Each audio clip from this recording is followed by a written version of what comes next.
Beginilah suasana makam Syekh Burhanuddin. Makam selalu ramai pada hari-hari besar umat Islam, khususnya jamaah Syattariyah yang ada di Sumatera Barat.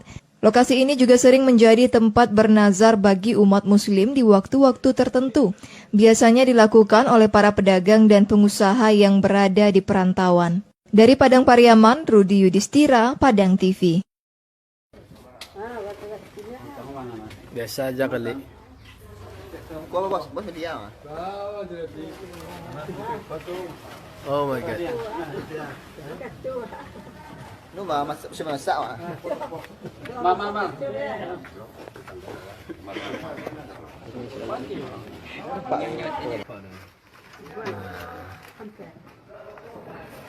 Orang ngedang yang pinggangan ya. Itu sebenarnya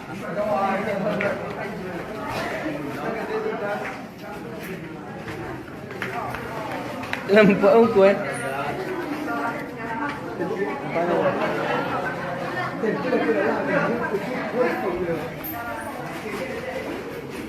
Thank you. Yo, sekarang ada apa kok?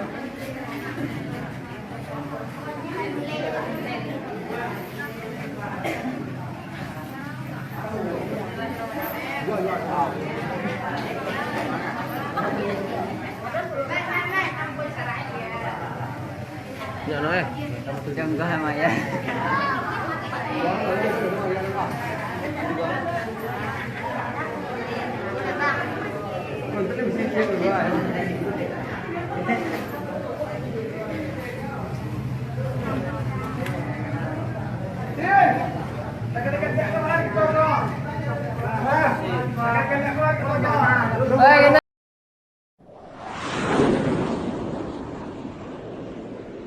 بسم الله الرحمن الرحيم يا أيها المزمل.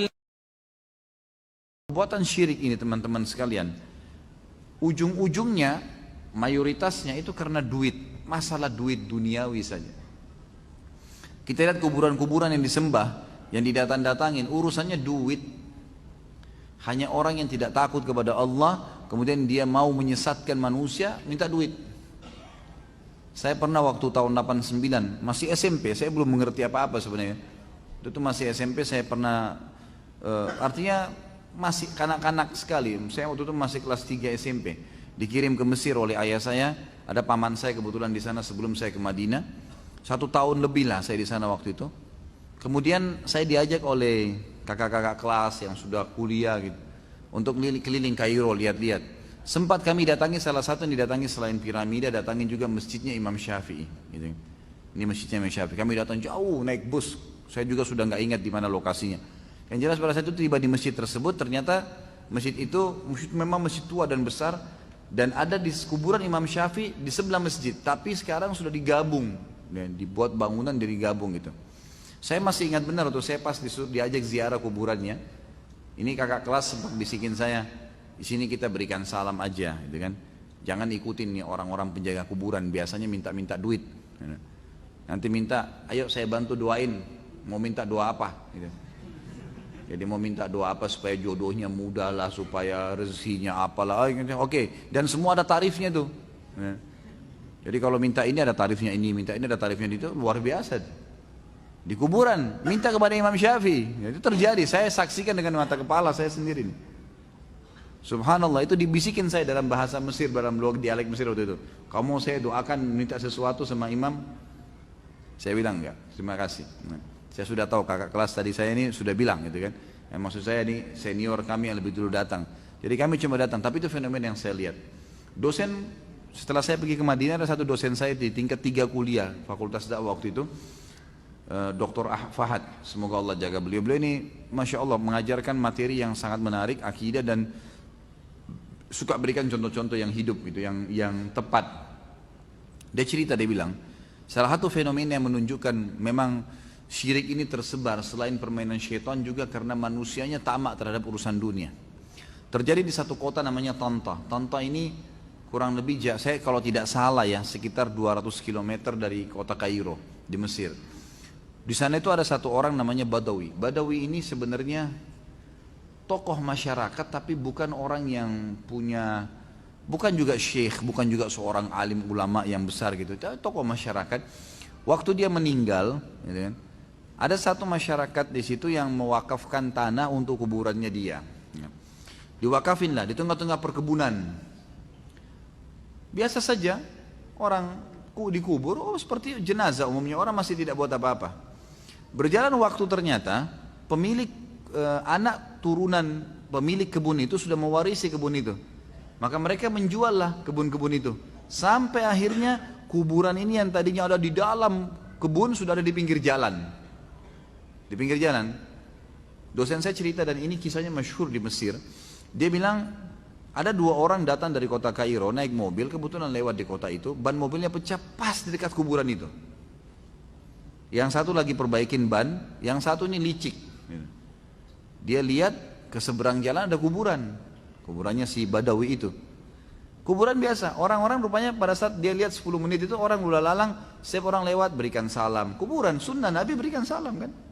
Dia berikan salam kuburan itu. Dia lihat kok banyak orang yang mampir nih, gitu kan. Dia iseng, di situ ada kaleng bekas berkarat, diambil sama dia nyebrang ditaruh dekat kuburan. Terus dia nyebrang ke sebelah, dilihat sama dia dari jauh. 10 menit lagi kemudian gitu. Ternyata dari 10-20 orang yang lewat ada yang taruh duit. Ada yang masukin duit. Dia bilang sama temannya, ini proyek besar nih. Temannya bilang apa? Sebentar, kita ke toko bangunan, beli keramik, beli pagar, wah dilekskan tuh kuburan, bongkar, buat kuburan yang bagus.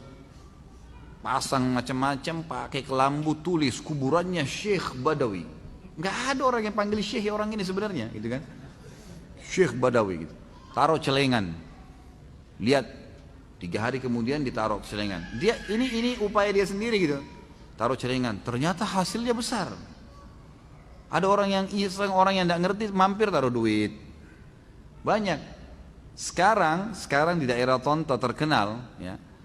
Itu sudah dibangun masjid bisa nampung, data yang saya dapat terakhir itu dengan luasnya lokasi itu sekitar 100.000 orang apa ya. Untuk bisa nampung 100.000 orang. Lokasi itu luasnya, kalau tidak salah masjidnya bisa nampung sekitar 1.000 orang. Tapi kuburan di tengah-tengah masjid itu, dan dibangunnya masjid untuk kuburan itu. Dan setiap hari sekarang itu dari uang celengan mereka mendapatkan sekitar 1 juta jenih, 1 miliar rupiah lah dapat duit dari celengan untuk dipakai. Dia tidak peduli nih orang mau sesat mau nggak sesat, yang penting duit gitu kan. Seperti itulah. Subhanallah, saya keliling di beberapa di Indonesia juga tempat-tempat sama persis sama. Masalahnya ujung-ujungnya duit. Saya ke Gresik, semoga Allah kasih hidayah gitu. Diundang ceramah. Bertepatan saya masuk ke masjid, ramai orang yang datang untuk dengerin ceramah. Tapi dari sisi lain, di dekat tempat itu rupanya ada satu kuburan. Saya tidak tahu kuburannya siapa. Tapi di situ banyak bus-bus gitu. Wow, macet. Gitu. Jadi macet di kuburan sana, macet juga di masjid yang kita isi taklim nih. Gitu. Terus saya tanya pengurus masjid, Pak, ini kemana sih mereka-mereka ini? Oh ziarah kubur Ustaz, ada sunan siapa di sini. Oh begitu. Apa sih sebenarnya fenomenanya ini? Saya mau tahu nih. Nah ini dia bilang, ini travel ini yang orang-orang ini semoga Allah berikan hidayah. Jadi tidak berpikir masalah akhirat nih. Jadi mereka datangin kiai-kiai, kerjasama dengan beberapa kiai. Saya tidak tunjuk siapapunnya, tapi ini bahasa orang-orang situ sendiri. Jadi datang kepada beberapa kiai yang punya komunitas. Ini Pak Kiai, kita ajak ziarah yuk jamaah ke kuburan si fulan.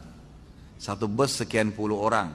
Pak Kiai dapat 1 orang 100.000. Negosiasi.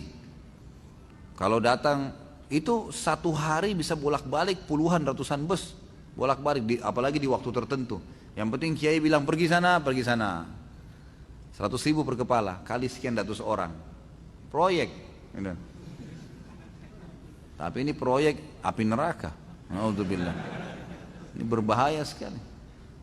Kuburan dalam Islam kita yang disuruh doain, kita yang disuruh berikan salam, bukan kita yang minta. Datang ke sana dibuatin program di dalam itu. Macam-macam programnya, ada ini, ada itu, ada ini, baca itu, ada yang sampai menginap, luar biasa. Allah musta'an. Semoga Allah kasih hidayah. Tapi rata-rata begitu. Saya pernah ke Banten, tidak sengaja mampir ke masjid. Satu masjid begitu, sholat. Habis sholat ada satu ruangan, tua bangunannya gitu tua, ya, sudah tua sekali. Ada satu bapak duduk di depan, kayak pintu ditutup, tapi dia duduk di atas gitu. Saya lihat penasaran kok orang ini orang duduk di atas pintu itu, jadi hampir dekat dengan atapnya pintu itu. Dia duduk di situ. Saya perhatikan habis sholat saya lagi duduk, lagi nunggu teman saya selesai sholat. Saya lihat rupanya sekitar 15 menit lah setelah itu ya. Jadi pintu itu dibuka, ada orang keluar dari dalam 3-4 orang, ada lagi yang masuk 4-5 orang, antri gitu. Saya tanya, teman saya ini kebetulan sudah sering bolak-balik, tapi memang dia belum paham din ya. Kebetulan saya tuh ada hajat. Saya tanya ini apa sebenarnya? Ada apa di dalamnya? Dia bilang ini kuburan Ustaz. Ini kuburan. Loh terus orang-orang masuk antri minta-minta di situ. Loh ini yang duduk di depan kuburan apa? Ini yang tukang nampung duitnya masuk bayar, gitu kan? Bayar, sampaikan hajat bayar. Subhanallah, minta sama Allah nggak bayar pergi kuburan bayar gimana? Hah? Langsung sama pemilik pencipta langit dan bumi, ya Allah berikan langsung dikasih, nggak pakai bayar, nggak pakai operator, nggak susah-susah gitu. Ini nggak pergi ke situ. Saya pernah lihat juga fenomena yang lain. Semoga Allah kasih hidayah. Ini banyak fenomena di Indonesia nih. Saya di kota Makassar pernah nyebrang ke satu pulau, namanya Pulau Kayangan. Dipakai rekreasi biasanya. Saya pergi sana, nyebrang sekitar setengah jam mungkin naik speed, kemudian naik kapal, kemudian ke sana gitu. Saya putar-putar lah sama teman saya, ada satu orang Mekah, Ali Ar-Rimi, dosen di UIN waktu itu, saya jalan sama-sama. Mutar-mutar jalan-jalan sambil ngelihat. Waktu itu kebetulan sunyi hari kerja, alhamdulillah nggak ada kemaksiatan, nggak ada acara apa-apa gitu. Tapi tidak sengaja saya kelilingin semua pulau itu, jalan kaki sama dia sambil ngobrol-ngobrol. Pas lewat di satu ada kuburan, subhanallah. Dibuatin kayak rumah dari kayu gitu, ada kelambunya di dalam, ada tulisan. Saya baca sendiri tulisannya tuh. Ini kuburan Syekh siapa gitu ditulis namanya. Siapa yang mau minta sesuatu hajat silahkan. Begitu tulisannya. Silahkan. Boleh minta itu. Ada kuburan. Ini kuburan orang alim. Dan itu ada penjaganya. Itu nanti bisa bayar, bisa segala. Seperti itulah. Intinya ini semua berhubungan dengan masalah urusan-urusannya duit. Jadi syaitan menyesatkan, mereka juga mengambil manfaat-manfaat dunia yang sebenarnya tidak ada manfaatnya. Baik, beliau mengatakan dan ayat-ayat mengenai dosa besar ini sangat banyak kata beliau. Karena itu barang siapa yang menyekutukan Allah kemudian dia mati dalam keadaan sebagai seorang musyrik, maka dia termasuk penduduk neraka secara qat'i, nggak bisa dibantah. Ini perkataan Imam Zahabi. Sebagaimana halnya orang yang beriman kepada Allah lalu mati dalam keadaan sebagai seorang mukmin, maka dia termasuk penghuni surga. Sekalipun dia mungkin akan terlebih dahulu diadab di neraka kalau masih ada dosa-dosa yang dia lakukan dan tidak sempat taubat selain musyrik. Dan Nabi SAW pernah ditanya dalam sebuah hadis yang agung. Kata Nabi SAW, hadis ini diriwayatkan oleh Imam Bukhari dalam Kitabus Syahadat. Bab maqila fi syahada az-zur. Ya. Nomor 2654 Imam Muslim dalam Kitabul Iman bab bayamul kabair wa akhbariha nomor 87. Kata Nabi SAW, ala unabbikum bi akbaril kabair, maukah saya tunjukkan kalian induknya dosa-dosa besar sebanyak 3 kali, salatan. Qalu bala ya Rasulullah, para sahabat mengatakan tentu ya Rasulullah, kami mau. Qala al-isyraku billah, kalian menyekutukan Allah. Jadi sudah saya kasih contoh-contohnya. Jadi ini Allah murka betul sama mereka. Wa uququl walidain, dan durhaka dengan kedua orang tua. Wa jalasa wa kana muttaki'an, dan beliau pada saat itu lagi ya baring, kemudian beliau duduk. Lalu beliau berkata, yang ketiga, ala wa qauluz zur, sadarilah dan hati-hatilah dengan perkataan dusta. Qala fama zala yukarriruha hatta qulna laitahu sakat. Nabi SAW terus mengulangin perkataan tersebut. Syirik kepada Allah, durhaka dengan orang tua, perkataan dusta, diulangin lagi. Syirik kepada Allah, durhaka dengan orang tua, terus, dan perkataan dusta. Kata para sahabat sampai kami berharap Nabi SAW diam. Karena terus beliau ingatkan, hati-hati, hati-hati, ini berbahaya. Gitu kan? Sampai ulama mengatakan syaitan lebih senang dengan perbuatan syirik daripada zina 1000 kali, bahkan ribuan kali. Lebih senang daripada riba sekian ribu kali, mencuri, membunuh. Karena syirik ini sudah luar biasa. Langsung kalau syirik besar mengulangi syahadatnya. Ini nggak bisa. Berbahaya sekali.